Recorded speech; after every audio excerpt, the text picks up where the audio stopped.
Greeting YouTubers, my name is John Lewis. I'm a student at Jones Technical Institute, and today I'm going to introduce you to the basics of stick welding. First thing we're going to talk about is safety. Now for safety, one thing you must do have welding is a helmet.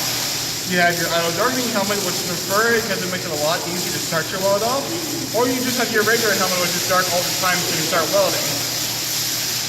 And then next thing you're going to want are your welding gloves. They're either leather or some other form of material that is high heat resistance and will not burn. Next, we're going to talk about some of our basic tools we use when welding.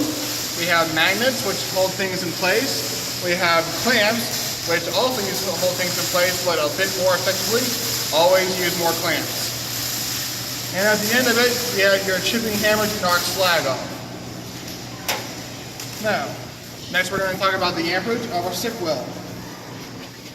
The amperage of your stick weld depends entirely upon how thick your metal and how thick your rod is. We have a 6013, so that is 60,000 pound tensile strength, and the 13 is a fast freeze rod. And this is a 3/32 rod in thickness, and so it's going to burn quite easily on a medium to high amperage. And then the material we're welding is not that thick, and so we don't need a very high amperage. Next, when welding, you either want to weld the table you're working on, or you want to either ground the material you're working on, or the table itself. We're going to ground the table.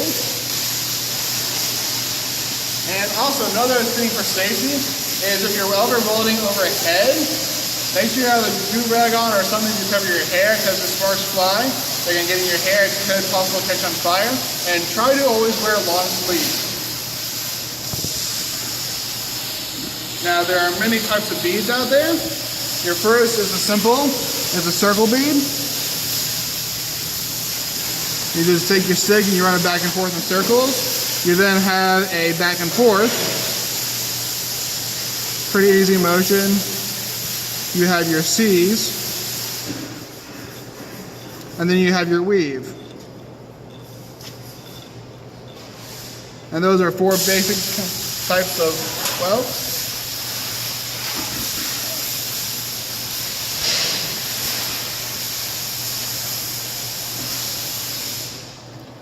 Now the weld on here is a circle weld, and so I'm going to just go ahead and do a back and forth weld.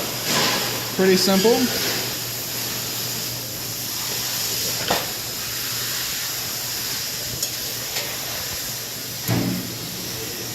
And if you have anyone welding around you, make sure they also have their helmets on and down. You don't want to blind anyone. This light is very bright.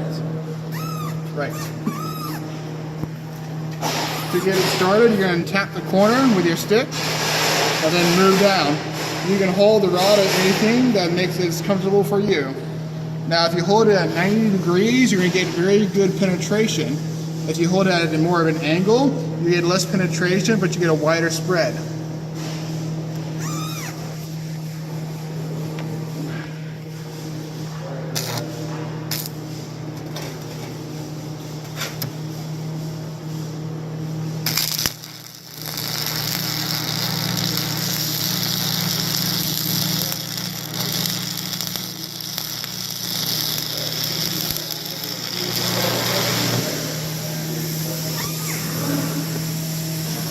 Now that's a pretty bad weld, guys. I apologize for that. Let me go ahead and just do another one.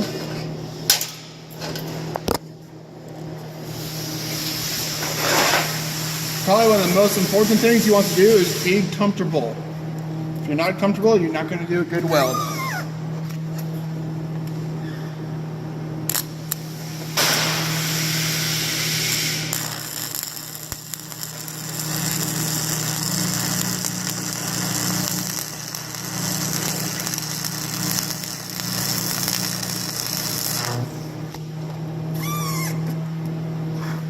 That's a much better weld.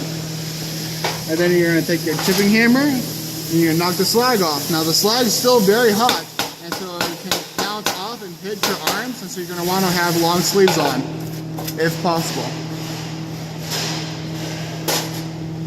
And there you go. That's your basics introduction to stick welding. Thanks for watching. Have a great day.